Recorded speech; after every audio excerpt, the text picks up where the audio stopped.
Bismillahirrahmanirrahim. Assalamualaikum warahmatullahi wabarakatuh.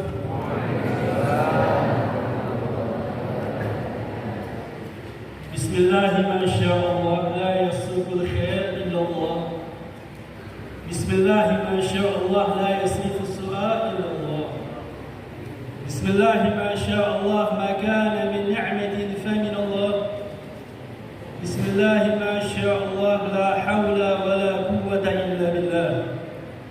Alhamdulillah thumma alhamdulillah alladhi qad awjada min nurihi nuran bihi 'amma al-huda sabaqa al-'awalima fil wujudi bi asriha fal kullu minhu fil haqiqati mubtada. A'ni bidhalika nura man sala al-wara wa zakat anasirahu sharifati mahdida. Al-Mustafa khairul khalaiqi man sama wa ala falaki siyadati su'dada.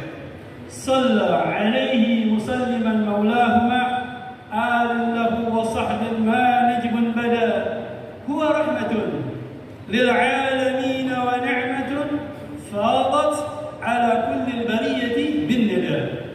Allahumma salli wa sallim wa barik wa karrim ala sayyidina wa habibina wa syafi'ina wa qurrati a'yunina Muhammad salatan tunjina biha min jami'il ahwali wal afat. Amin.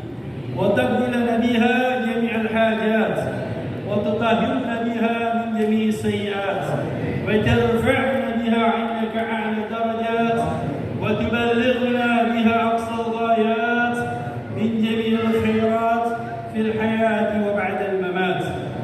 Amma ba'd. Faqad qala Allah subhanahu wa ta'ala fi mahkam tanzilih. Bismillahirrahmanirrahim. Ala inna awliya Allah la khawfun 'alayhim wa la hum yahzanun. Alladhina amanu wa kanu yattaqun. Lahumul bushra fil hayati dunya wa fil akhirah. La tabdila li kalimatillah. Dzalika huwal fawzul 'azim. Sadaqallahu wa sadaqa rasuluhul karim. Ma'asyiral hadirin wal hadirat rahimakumullah. Yang saya hormati, yang saya muliakan segenap para habaib, keluarga baginda besar Muhammad sallallahu alaihi wasallam yang telah hadir bersama kita. Semoga kehadiran mereka menambahkan kecintaan kita, kedekatan kita kepada baginda besar Muhammad sallallahu alaihi wasallam, wabil khusus Al-Habib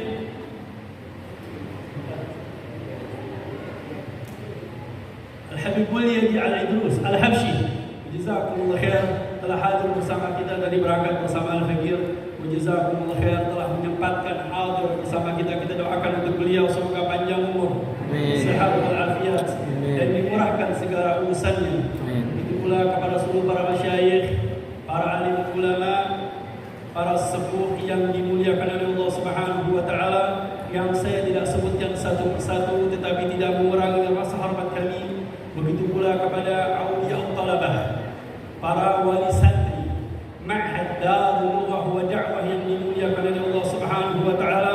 Begitu pula para murid santri, pelajar pondok pesantren Darul Lughah wa Da'wah, dan para pelajar santri pondok pesantren lulusan daripada Abu Syekh Muhammad Mudawali Al-Khalidi yang dimuliakan oleh Allah Subhanahu wa taala. Alhamdulillah, kita bersyukur kepada Allah Subhanahu wa taala dikumpulkan di tempat yang penuh mulia ini, di tempat yang penuh dengan keberkahan ini. Tidak lain kami datang ke kota Aceh, tidak lain adalah bagian daripada imtithalul awamir daripada guru kami Fadilatul Habib Segaf bin Hasan Baharun, yang dimana beliau telah datang berkali-kali ke kota Aceh, sampai ke Biren, kemudian ke Banda Aceh, dan kami diutus oleh beliau untuk menyampaikan yang sebenarnya bukanlah mau'izatul hasanah, tetapi kami ingin memberikan sedikit spirit daripada pengalaman kami ketika belajar di kota Mekah di Ma'had Darul Lughah wa Da'wah, yang kebetulan hall pada hari ini yaitu guru-guru kami, orang tua kami, yang dimana kami memang pernah duduk belajar di pondok pesantren Darulullah wa Da'wah nggak lama, cuma sebentar. Waktu itu kita pondok 8 tahun di zaman Abuya Al-Habib Ustaz Hasan Baharun. Ketika beliau masih hidup, kami berangkat dari Jakarta menuntut ilmu bersama beliau kira-kira 5 tahun, kemudian diteruskan oleh putra beliau Fadilatul Habib Ali Zainal Abidin bin Hasan Baharun. Nah, setelah kami menuntut ilmu, belajar di sana, mengabdi khidmah bersama beliau selama 8 tahun, kemudian kami dipanggil untuk meneruskan pelajaran kami, jenjang pelajaran kami di kota Mekah bersama Profesor Dr. Sayyid Muhammad Alawi Al-Maliki rahimahullah rahmatul abrar qaddasallahu sirrah. Ketika itu beliau masih ada, masih hidup, kami duduk bersama beliau gak lama, cuma 4 tahun, kemudian diteruskan setelah wafat beliau oleh putra beliau Abu Sayyid Ahmad Muhammad Alawi Al-Maliki sampai 8 tahun. Jadi jumlahnya 12 tahun dan dipanggil 8 tahun. Jadi umur kami banyak di pesantren. Jadi kalau saya lihat di sini banyak para wali santri, tolong buat orang tua murid, berikanlah anak-anak Anda, ikhlaskanlah anak-anak Anda untuk Nabi Muhammad SAW, untuk menjadi pewaris baginda besar Muhammad SAW di jalannya Rasulullah SAW. Yang lebih mengembirakan lagi, ketika kami datang ke tempat ini, kami diundang yaitu hall Abu Syekh Muhammad Mudawali Al-Khalidi, yang dimana beliau adalah santri dan juga belajar sanad beliau kepada orang tua guru kami Sayyid Alawi Al-Maliki di kota Mekah. Dulu orang-orang kalau berangkat haji ini gak seperti zaman sekarang 40 hari pulang.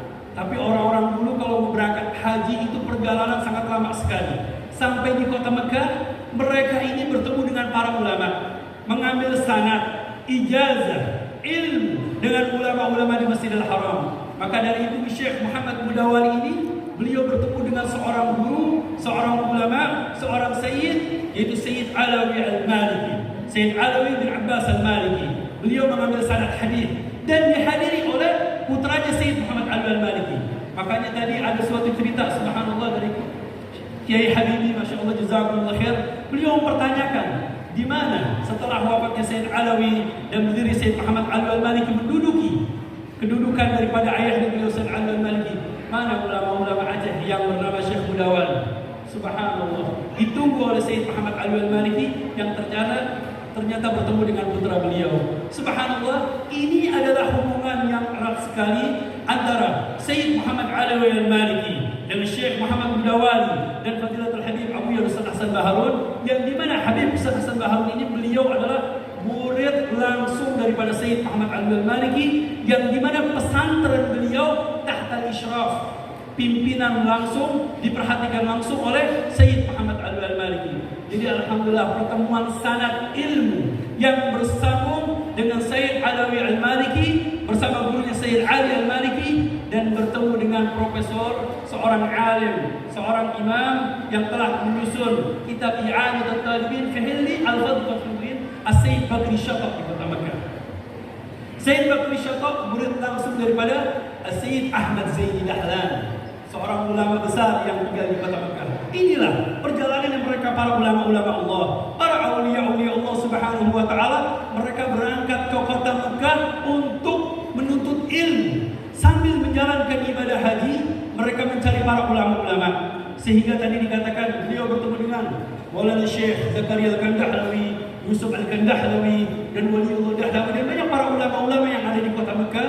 Mereka mengambil ijazah, sehingga ketika pulang mereka membawa oleh-oleh yang begitu hebat, oleh-oleh sanad ilmu, pendidikan dengan ulama-ulama yang di kota Mekah. Dan kemudian subhanallah kita melihat kota Aceh ini begitu indah, begitu sangat hebat sekali. Ketika saya sampai di kota Aceh, saya turun dari Medan transit sampai turun di bandara Lok Sumawe. Di situ tertulis Bandara Malik Saleh. Malik Saleh, seorang raja yang saleh, seorang raja yang taat kepada Allah Subhanahu wa taala. Saya teringat kalau di situ nama al-ism alal musamma, nama sesuai dengan keadaannya. Benar, dulu di sini ada Sultan Mahmud, Sultan Alauddin Mahmud Shah. Ini ketika saya turun melihat Bandara Malik Saleh, subhanallah, teringat, yakni al-muluk ala asy'ab ala dini muluknya. Masyarakat ini tergantung dengan bagaimana keagamaan pendidikan dari rajanya. Ternyata nama bandaranya sudah baik, sambutannya begitu bagus. Kemudian kami masuk ziarah ke pemakaman Al-Habib Abdurrahman bin Alawi Al-Habsyi yang dikenal dengan makam Buga. Makam Buga, Masya Allah. Setelah saya telusuri melihat sanad keilmuan beliau, beliau adalah seorang ulama dari kota Mekah. Beliau ulama dari kota Mekah yang mendapatkan utusan delegasi atas permintaan daripada Sultan Alauddin Mahmud Shah, yang dimana beliau meminta untuk dikirimkan delegasi ulama, yang dimana beliau ini punya hubungan erat dengan Ashraf kota Mekah. Mengirim surat, dikirimlah Al-Habib Abdurrahman bin Alawi Al-Habsyi. Beliau adalah seorang alim, seorang saleh, yang dimana Al-Habib Muhammad Al-Habib Abdurrahman ini, beliau ini di atas sahabatnya dengan kakeknya Al-Habib Ali. Al-Habib Ali Simtul Durar, Al-Habib Ali bin Muhammad bin Husain. Hadal Habib Husain bersama Habib Muhammad tinggal di kota Mekah. Ternyata setelah beliau datang, saya melihat dari perjalanan beliau, ternyata beliau datang setelah wafat beberapa lama daripada meninggalnya Habib Abu Bakar bin Husain Al-Faqih yang dimakamkan di Banda Aceh. Yang beliau ini adalah seorang ulama besar, ulama karismatik yang datang dari negeri Hadramut, kemudian belajar di kota Mekah, kemudian ke kota Madinah, bersepakat untuk mengamalkan kitab Bidayatul Hidayah sehingga mendapatkan hadiah langsung dari Rasulullah SAW, dan beliau ada di kota Aceh. Subhanallah, kota Aceh ini tempat serambi Mekah. Kalau dikatakan tempat transitnya para ulama-ulama duduk di kota Mekah. Dan kita membaca sejarah bahwasanya Aceh tidak pernah dijajah. Makanya para ulama-ulama dari Hadramut, ulama-ulama dari Mekah, ulama-ulama dari India, semua mereka datang ke kota Aceh, diterima oleh mereka para sultan dari kerajaan-kerajaan Islam. Makanya melahirkan di sini banyak para ulama-ulama yang bersanadkan ilmu pendidikan mereka sampai ke kota Mekah. Maka Ummul Qura atau dari negeri Hadramut, karena di kota Mekah ini terjadi ada dua madrasah yang sangat hebat sekali, yaitu Madrasah Al-Hijaziyah wal Madrasah Al-Hadramiyah, yaitu Madrasah Mekah dan Madrasah Hadramut dari negeri Hadramut. Dan karena di sana banyak para mufti-mufti, para ulama-ulama yang mereka datang dari negeri Hadramut. Nah, di antaranya lahirlah guru kami Sayyid Muhammad Ali Al-Maliki. Beliau adalah putra daripada Sayyid Ali Al-Maliki, yang dimana Syekh Muhammad Mudawali Al-Khalidi ini pernah duduk belajar rimba ilmu dan menghafal hadis di hadapan Sayyid Ali Al-Maliki dan dihadiri oleh Sayyid Muhammad Ali Al-Maliki. Jadi alhamdulillah, katanya orang Mekah, wafaqa syamul tabaqah. Kebetulan semuanya adalah guru kami. Sanad ilmu kami bersambung kepada mereka. Alhamdulillah. Ini rasa syukur kami untuk bisa menghadiri tempat ini adalah syaraf, suatu kemuliaan bagi kami untuk menghadiri daripada hall Sayyidina Imam Sayyid Muhammad Ali Al-Maliki dan Abu Syekh Muhammad Mudawali Al-Khalidi dan guru kami Fadilatul Habib Al-Ustaz Hasan bin Ahmad Baharun. Ini alhamdulillah rasa syukur kami. Dan yang lebih-lebih lagi, kami melihat masyarakat Aceh setelah turun, subhanallah, kami diajak makan sate. Ini sate berbeda dengan sate yang ada di Jawa. Subhanallah, ketika kami makan melihat pemandangan yang begitu hebat. Ini pasar. Tetapi saya tidak pernah melihat satu orang pun, anak-anak atau orang dewasa yang tidak pakai jilbab.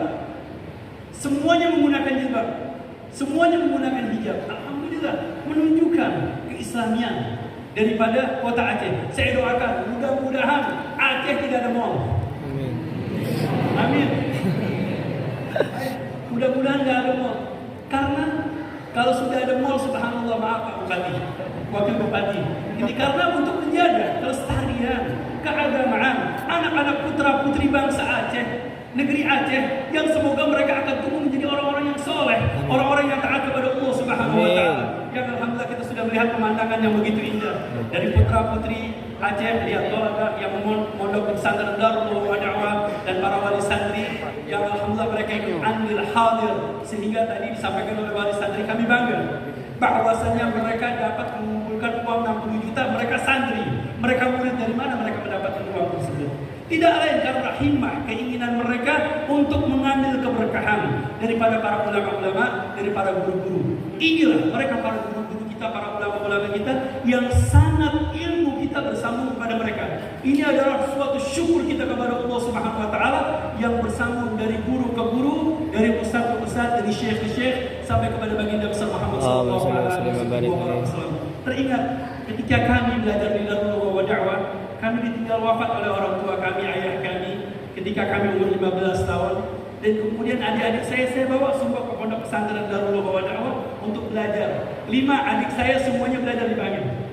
Semuanya di Darul wa Da'wah. Saya sampaikan kepada mereka, Allah warathat Nabi Muhammad sallallahu alaihi wasallam.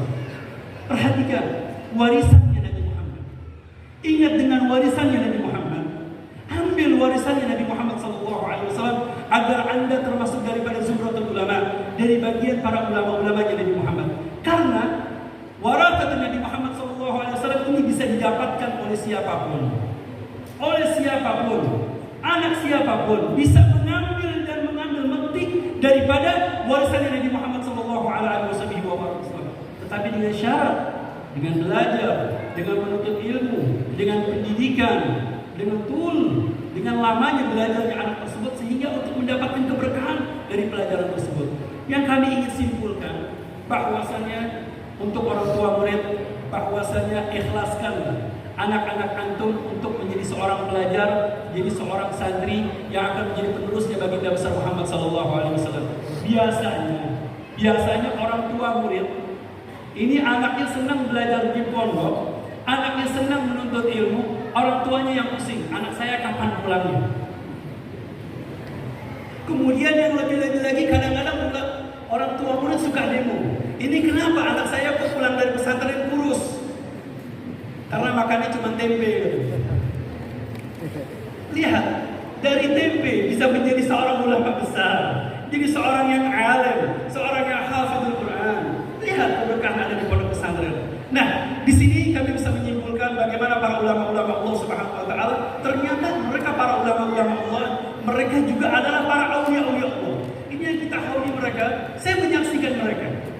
Dan saya juga bisa menyaksikan bagaimana metode pendidikan dari Syekh Muhammad Mudawali, seorang pendidik, seorang ustaz, seorang syekh, sampai dikatakan beliau menjadi bapak pendidikan. Guru, syekh. Ternyata mereka ini semuanya mengambil metode yang langsung pendidikannya dari Nabi Muhammad sallallahu alaihi wasallam. Bagaimana pendidikannya Nabi Muhammad? Allah Subhanahu wa taala menyatakan di dalam ayat suci Al-Qur'an yang dimana mereka para sahabat Nabi Muhammad melihat langsung dengan Nabi Muhammad, memandang langsung Nabi Muhammad, melihat mereka menyaksikan sabdanya Nabi Muhammad, perbuatan Nabi Muhammad, keputusan Nabi Muhammad, akhlak dan budi pekertinya Nabi Muhammad. Sehingga orang-orang yang hidup di zaman Nabi Muhammad disampaikan di dalam ayat suci Al-Quran, laqad kana lakum fi Rasulillahi uswatun hasanah. Telah ada pada diri Nabi Muhammad SAW suri tauladan. Ini yang diserap oleh mereka para sahabat Nabi Muhammad, memandang Nabi Muhammad SAW. Sehingga lahirlah dari madrasahnya Rasulullah SAW mereka para sahabat-sahabat Nabi yang berpencar ke seluruh penjuru dunia, sehingga mereka menjadi seorang pendidik, menjadi ulama-ulama Allah Subhanahu wa taala di seluruh penjuru dunia, dan sehingga menjadi seorang pelajar. Banyak pelajar-pelajar yang belajar dengan para sahabat Nabi Muhammad, ternyata mereka bukan dari golongan bangsawan, mereka bukan dari golongan para orang-orang besar, dari keturunan orang-orang mulia, bahkan dari golongan mawali, mereka para budak. Di antaranya Imam Al-Mujahid. Ada seorang imam yang bernama Imam Al-Mujahid. Diceritakan seorang khalifah Harun Ar-Rasyid punya anak namanya Aminul Ma'mun. Diutus Aminul Ma'mun untuk berangkat ke kota Mekah, belajar menuntut ilmu dengan Imam Al-Mujahid. Berangkat ke kota Mekah. Sampai di kota Mekah melihat Imam Al-Mujahid, orangnya hitam, kemudian gak tinggi, biasa-biasa aja, karena beliau adalah seorang budak yang dibebaskan oleh gurunya Sayyidina Abdullah bin Abbas. Setiap riwayat yang ada pada Sayyidina Abdullah bin Abbas dan Sayyidina Abdullah bin Umar melalui Imam Al-Mujahid. Kalau kita baca Al-Bukhari, kitab Sahih Imam Al-Bukhari, tidak ada sanad melalui Sayyidina Abdullah bin Abbas kecuali dari Imam Al-Mujahid. Imam Al-Mujahid. Sehingga Amin bin Makmun melihat, kirim surat sama ayahnya, Abah nggak salah pilih berguru buat saya. Kemudian ayahnya mengatakan, hadza huwal imam, tilmid daripada Sayyidina Abdullah bin Abbas dan Sayyidina Abdullah bin Umar dan banyak para sahabat yang lain. Sehingga beliau belajar mengabdi menuntut ilmu dengan Sayyidina Imam Al-Mujahid. Subhanallah. Ternyata Allah bisa mengemas siapapun untuk menjadi seorang ulama Allah, menjadi penerusnya bagi Nabi Muhammad sallallahu alaihi wasallam. Nah, ini mereka para ulama-ulama Allah Subhanahu wa taala yang dimana mereka ini menjalankan tugas mereka menjadi seorang pendidik. Ulama banyak, orang alim banyak, para aulia banyak, tetapi seorang alim, seorang wali yang dimana beliau adalah seorang pendidik, ini adalah seorang yang luar biasa. Karena Nabi Muhammad adalah seorang pendidik daripada yang telah mendidik para sahabat Nabi Muhammad. Ini warisan pendidikan yang begitu hebat ada pada ulama-ulama Allah Subhanahu wa taala. Sehingga mereka ini yang saya bisa dapat simpulkan, mereka ini punya metode yang begitu hebat. Ketika kami juga mengalami di pondok pesantren bersama guru-guru kami, ternyata ini adalah metodenya Nabi Muhammad SAW. Seorang ulama, Ibnu Alwan, di dalam kitabnya Tarbiyatul Aulad, ini kitab termasuk Aktsarul Mabi'an. Ini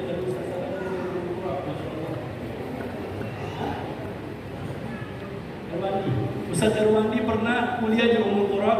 Memang saya juga sering ke Ummul Qura. Ke Ummul Qura untuk apa? Melihat pertunjukan, melihat daripada ma'rid, yaitu di situ banyak jual buku, pameran kitab. Dan di situ ada kitab yang paling banyak terjual di antara Tarbiyatul Aulad, Ibnu Alwan. Nah, di sini saya bisa menyimpulkan bahwasannya para ulama-ulama Allah, para pendidik-pendidik ini mereka tidak keluar dari 5 hal. Ini saya saksikan Al-Habib Hasan Baharun, Syed Muhammad Ali Al-Maliki, begitu juga Syekh Muhammad Mudawali, beliau tidak jauh dari 5 hal. Yang pertama, at-tarbiyah bil qudwah, yaitu pendidikan dengan menjadikan panutan. Kami ketika belajar, yang kami jadikan panutan siapa? Guru kami, orang tua kami, syekh kami, ustadz kami. Bagaimana gerak-gerik mereka, bagaimana kehidupannya mereka, bagaimana pendidikannya mereka, bagaimana akhlak dan budi pekertinya mereka. Ini kami telusuri, kami ikuti. Fadilatul Habib Al-Ustaz Hasan Baharun, bagaimana akhlaknya mereka, budi pekertinya beliau, ini kita ikuti. Karena al-qudwa adalah pendidikan yang paling utama bagi seorang murid. Melihat, memandang bagaimana akhlak dan budi pekerti gurunya. Sehingga banyak seorang murid meniru gerak-gerik, kehidupan, perjalanan gurunya. Karena pendidikan bil-qudwah ini adalah pendidikan yang paling terbaik yang diserap oleh seorang murid karena dia melihat langsung. Yang kedua, at-tarbiyah bil mau'izah, yaitu pendidikan dengan nasihat. Alhamdulillah pondok pesantren Darul Da'wah diajarkan bagaimana untuk menasihati, bagaimana untuk berceramah, kemudian dilatih untuk menjadi seorang pendidik yang bagaimana dia bisa menasihati orang lain. Masya Allah, jazakumullah khair ala Darul Da'wah. Tadi sampai tadi subhanallah, pembawa acara dengan sajanya, dengan adanya, pembawaan yang begitu baik, yang begitu bagus. Ini adalah mau'izatul hasanah. Yang ketiga yaitu at-tarbiyah bil mulahawah, dengan melihat guru kami itu biasanya kalau mendidik murid-murid cukup dengan pandangan mata, dengan lirikan mata. Ternyata kami memandang guru aja sudah barokah, memandang guru sudah barokah. Makanya di situ di dalam ayat suci Al-Quran, ala inna awliya Allah la khaufun alaihim wa lahum yahzanun. Ketahuilah mereka para awliya Allah Subhanahu wa taala ini, mereka tidak pernah kenal sedih dan tidak pernah kenal takut. Terus bagaimana sifatnya mereka para awliya Allah Subhanahu wa taala? Alladzina amanu wa kanu yattaqun. Di sini Allah Subhanahu wa taala mentafsirkan Al-Qur'an bil Qur'an. Mentafsirkan Al-Qur'an bil Qur'an, yaitu tafsir bil mahfuz. Maka di dalam ilmu tafsir nanti ada tafsir Al-Quran ditafsirin dengan Al-Quran. Al-Quran ditafsirin dengan hadis Rasulullah SAW, namanya tafsir bil ma'thur. Ada lagi tafsir bil ra'i, ada lagi tafsir bil ahkam, kemudian ada tafsir bil syari. Ini ternyata Al-Quran ditafsirkan oleh Allah Subhanahu wa taala. Bagaimana sifatnya mereka? Para awliya Allah Subhanahu wa taala, alladzina amanu wa kanu yattaqun. Mereka adalah orang-orang yang beriman dan bertakwa kepada Allah Subhanahu wa taala. Takwa yang bagaimana? Mereka adalah orang-orang yang istiqamah. Orang-orang yang istiqamah di dalam ibadah, di dalam pendidikan, di dalam pelajaran, di dalam mendidik murid-muridnya. Istiqamah. Sehingga para sahabat Nabi Muhammad ketika turun ayat suci Al-Quran ini, mereka cemburu. Siapa sih mereka? Kok para awliya-awliya Allah dari umat Nabi Muhammad? Siapa mereka? Di masa yang akan datang ada wali-wali Allah Subhanahu wa taala. Tanya sama Nabi Muhammad sallallahu alaihi wasallam, siapa mereka? Rasulullah menjawab, daripada tafsir ayat ini beliau mengatakan, humul ladzina idza ru'u dzikirullah. Mereka ini kalau dipandang, dilihat, kita langsung ingat kepada Allah Subhanahu wa taala. Makanya kami kaget ketika sampai pertama kali bertemu Sayyid Muhammad Al-Maliki. Beliau besar, wajahnya tampang, ganteng, kemudian putih, bersih, dermawan, baik hati, pemberani, karangan kitabnya, bukunya, tulisannya, Masya Allah, tabarakallah. Itu kami tidak menjamkan mata kami memandang beliau. Sampai saya pernah pertama kali ucek-ucek mata, ini saya mimpian enggak? Lihat memandang beliau, sehingga beliau memanggil kami, ta'ala waladi. Kemudian kami disuruh pijitin beliau. Mulai dari itu kami tidak pernah lepas bersama beliau. Kami ikut mengabdi, mengambil keberkahan daripada beliau Sayyid Muhammad Al-Maliki. Ini kami akan bercerita sedikit untuk para talabatul ilm, para santri, tentang proses belajar mengajar mereka, para ulama-ulama Allah Subhanahu wa taala. Jadi mereka ini para awliya Allah. Kalau kita melihat memandang mereka aja sudah langsung ingat kepada Allah Subhanahu wa taala, karena hatinya mereka bersambung dengan Allah Subhanahu wa taala. Al-Imam Asy-Sya'rani di dalam kitab Anwarul Qudsiyah fi Adab Sufiyah, saya menelusuri bagaimana adab-adab seorang murid terhadap guru. Ternyata guru, syekh, ustaz, al-murabbi al-haqiqi, mereka ini punya wirasahnya Nabi Muhammad SAW, yang mereka ini bisa menyerap daripada warisan Nabi Muhammad. Beliau mengatakan, aman ta'rifus sulah. Apakah anda tidak pernah melihat bagaimana kura-kura? Kalau antum pergi ke laut, lihat kura-kura. Itu kura-kura ketika lahir sama orang tuanya tidak pernah diajarkan untuk berenang, dan tidak pernah digiring, dan tidak pernah digandeng. Bagaimana kura-kura mendidik anak tersebut?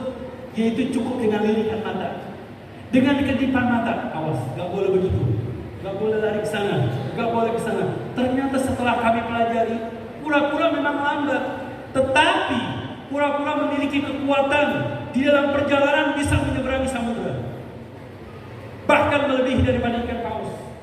Lihat kura-kura. Pendidikan beliau bagaimana? Mereka para kura-kura ini cukup dengan lirikan mata oleh orang tuanya. Terus bagaimana? Al-insan, manusia, kita seorang murid dididik oleh seorang wali-wali Allah Subhanahu wa taala, seorang ulama-ulama Allah Subhanahu wa taala. Mereka akan menjadi orang-orang yang bermanfaat, jadi penerus Nabi Muhammad sallallahu alaihi wasallam. Ini yang dikatakan oleh Imam Asy-Sya'rani. Makanya kami selalu ingin dekat kepada para guru, ingin selalu dekat dengan para masyayikh, ingin selalu dekat kepada para ulama-ulama Allah Subhanahu wa taala, karena hatinya mereka bersambung dengan Allah Subhanahu wa taala. Makanya pernah suatu saat di antara seorang murid, persyaratan seorang murid dengan seorang guru yaitu al-mulazamah, duduk bersama guru. Mulazamah, di mana setiap ada guru ada seorang murid. Kami ketika di kota Mekah, kami tinggal bersama beliau 4 tahun dan kemudian 8 tahun bersama putranya beliau. Apa yang kami lakukan ketika bersama beliau? Kami sholat berjamaah bersama beliau, khamsah salawat. Mulai dari subuh, duhur, asar, maghrib, isya, itu sholat berjamaah sama beliau. Dan tidak diperhatikan mana murid-murid yang tidak sholat berjamaah. Diperhatikan oleh beliau. Kemudian jam 2:30 kami sudah berdiri di rumahnya beliau, di pintu kamarnya beliau. Ngapain? Kadang-kadang kami tidur bersama beliau, pijitin beliau. beliau tidur, kita nggak tidur. Sampai beliau bangun, kita antarkan ke kamar mandi, keluar dari kamar mandi, handuknya beliau sudah siap, pakaiannya beliau sudah siap. Yang nyuci bajunya kami, yang menuliskan bajunya kami, yang megangin kacanya untuk pakai imamat kami, yang bersihkan rumahnya kami, yang nyapu kami, membersihkan perpustakaan beliau kami, menulis daripada manuskripnya beliau kami. Semua murid aktif di dalam khidmah mengabdi kepada guru. Sampai kami ikut juga andil memegangi sendal beliau, menuntut sendalnya beliau. Kemudian bukan itu saja, setiap hari kami membersihkan kamar mandi beliau. Kamar mandi, mungkin kalau ada santri-santri murid, nanti orang tua murid jangan kaget kalau murid-muridnya nanti disuruh bersihkan kamar mandi. Kalau di Dalwa kamar mandinya banyak, mungkin setiap anak santri kebagian satu bersihkan kamar mandi. Kami setiap minggu, setiap seminggu itu 2 kali membersihkan kamar mandi. Kamar mandi santri dan kamar mandi para tamu. Nggak banyak, setiap minggu membersihkan 20 kamar mandi. 20 kamar mandi, belum kamar mandi guru kami. Kita bersihkan sampai kloset-klosetnya, maaf, yang kuning-kuning kita bersihkan.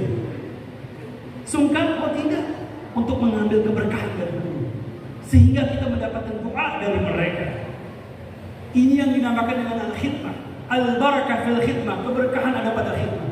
Pernah pada suatu saat Al-Imam Sayyidina Al-Habib Umar bin Abdurrahman Al-Attas, beliau ini seorang ulama besar yang telah menyusun kitab Ratib Al-Attas, Al-Habib Umar bin Abdurrahman Al-Attas. Beliau ini punya murid yang bernama Syekh Ali Baras. Syekh Ali Baras ini, beliau adalah pengembala kambing yang diambil oleh Habib Umar untuk menjadi bekerja bersama beliau, khidmah, mengabdi, pembantu. Tiap hari mijitin Habib, tiap hari bersihkan kamar mandi, tiap hari mengisi kulahnya Habib Umar, kemudian mengisi kulahnya murid-muridnya Habib Umar. Dan pernah pada suatu saat dengan keyakinannya beliau terhadap guru, terhadap Al-Habib Umar, ketika duduk di hadapan murid-muridnya, datang Nabiullah Khidir. Nabiullah Khidir datang kepada Habib Umar, diduduki di sebelahnya Habib Umar. Kemudian Habib Umar berbicara dengan beliau, dihormati Nabiullah Khidir. Murid-muridnya nggak ada yang tahu kalau ini Nabiullah Khidir, hanya Habib Umar yang tahu. Kemudian setelah Nabiullah Khidir keluar, murid-muridnya tanya, ya Habib, siapa beliau? Kok engkau hormati, engkau muliakan? Kata Habib Umar, beliau adalah Nabiullah Khidir. Ternyata murid-muridnya di depan semuanya pada lari ngejar Nabiullah Khidir. Syekh Ali Baras lagi ngapain? Lagi mijitin Habib Umar. Katanya Habib Umar, ya Ali, amatalah ashabak, apakah engkau tidak mau mengejar teman-teman kamu, mengejar Nabiullah Khidir? Katanya Syekh Ali Baras, aku tidak melihat Nabiullah Khidir, tapi aku melihat kepada siapa Nabiullah Khidir datang, kepada engkau ya Habib. Masya Allah, sekelas Nabiullah Khidir dicuekin. Untuk apa? Karena di situ ada seorang guru, ada seorang syekh. Sehingga Al-Habib Umar memanggil Ali, ya Ali ta'al, khudil kitab Bidayatul Hidayah, ambil kitab Bidayatul Hidayah, karangan Imam Al-Ghazali. Iqra. Syekh Ali Baras tidak bisa membaca karena beliau pembantu. Katanya Habib Umar, Iqra, baca. Lah, kami tidak bisa baca ya Habib. Iqra. Akhirnya beliau membaca dengan perintah imtithalul awamir khairun min sulukil adab. Perintah dari seorang guru, kemudian dia baca. Bismillahirrahmanirrahim, mukaddimatun sampai akhir. Qala Imam Al-Ghazali, yakfi. Ayo sekarang kita pulang. Pulang ke rumah, subhanallah. Setelah pulang ke rumah, beliau bisa mengajar, jadi seorang pendidik, jadi seorang ustadz, jadi seorang syekh, bahkan menjadi wali Allah, dan menyusun karangan kitab Syarah Hikam Ibn Athaillah Sakandari. Masya Allah, dulu terkenal Hikam Ibn Athaillah Sakandari yang disusun oleh Syarah Imam Ibn Abbad. Ketika itu banyak Ibn Abbad dibaca di kota Hadramaut. Nah, ini Syekh Ali Baras mendapatkan perintah langsung dari gurunya untuk mensyarahkan kitab Al-Hikam Ibn Athaillah Sakandari. Lihat bagaimana keberkahan seorang murid dengan seorang guru. Makanya kita santri, murid harus duduk mulazamah dengan syekh, duduk mulazamah dengan guru, baik di pesantren ataupun di luar pesantren. Kami setelah pulang dari kota Mekah, seharusnya kita sudah belajar, sudah mengajar di mana-mana. Tetapi sambil mengajar saya juga masih mondok belajar sama mertua saya. Jadi tinggal di Mertua Indah di Kota Pekalongan bersama Habib Abdullah Bagir Al-Attas, yang dimana beliau adalah keturunan daripada Habib Ahmad bin Abdullah bin Talib Al-Attas, yang dimana kakek beliau murid langsung Syed Ahmad Zaini Dahlan yang dimakamkan di Sapuro, yang dimana beliau juga sahibul haul di Kota Pekalongan. Kami juga belajar sama beliau, dan beliau juga khirid Syed Muhammad Al-Maliki kebetulan. Jadi kita junior menikah dengan putri senior gitu ya di sini. Nah, kami duduk bersama beliau, belajar lagi, nyantri lagi sama beliau. Jadi yang namanya seorang murid terus belajarnya tidak henti-henti. Saya wasiatkan untuk para pengajar, para murid, setelah pulang dari pondok pesantren masih harus terus belajar pendidikan dengan para guru dan para asatidzah. Yang terakhir, beliau ini punya pendidikan yang hebat sekali, Syed Muhammad Al-Maliki, dan begitu juga Ustaz Hasan Baharun, yaitu at-tarbiyah bil uqubah. Pendidikan dengan hukuman. Hukumannya bagaimana? Oh, enggak gampang. Hukumannya biasa kalau anak-anak melanggar bahasa Arab dipecut pakai rotan. Kadang-kadang 5 kali, kadang 10 kali, kadang sampai 50 kali, kadang sampai 100 kali pakai rotan. Saya kira di Darul Ulum Dakwah itu dengan pukulan dengan pakai rotan itu suatu hal yang biasa. Sudah luar biasa. Ternyata di kota Mekah, Syed Muhammad Al-Maliki, beliau pukulnya pakai apa? Pakai tongkat. Lebih gede lagi, lebih besar. Mulai dari rotan, pakai tongkat. Ternyata pukulan seorang guru adalah suatu keberkahan. Kadang-kadang murid-murid senang kalau dipukul sama Syed Muhammad Al-Maliki. Dulu pernah ada seorang santri, seorang murid kepengen dipukul sama beliau. Ternyata pengen tahu benar gak nih pukulan seorang guru ada keberkahan. Pada suatu saat dia menghafal Al-Quran. Ketika menghafal Al-Quran, dia cuma hanya menghafal setengah lembar. Biasanya satu lembar, ini cuma setengah lembar. Biasa, karena santri-santri murid-murid seperti itu. Kalau anak-anak sekarang belum banyak yang lemot, Pak. Belajarnya sudah lemot. Dulu kita belajar Alfiyah, menghafal Alfiyah, Ibriti, Jurmiyah. Ini kita belajar 1 jam ngafalin berdiri lupa.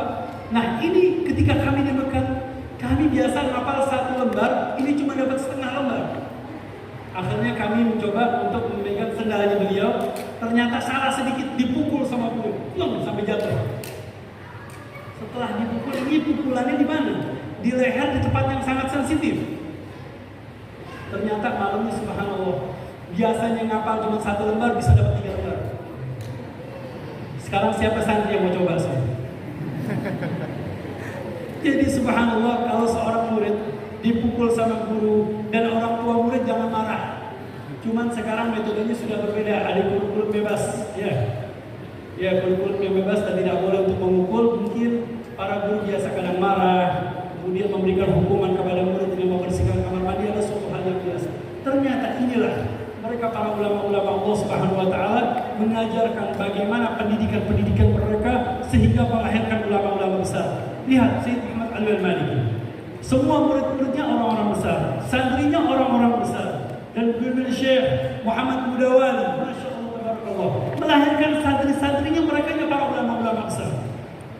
Sehingga banyak yang punya pesantren, yang punya pendidikan, yang punya madrasah, yang punya madin. Ini keberkahan dari mana?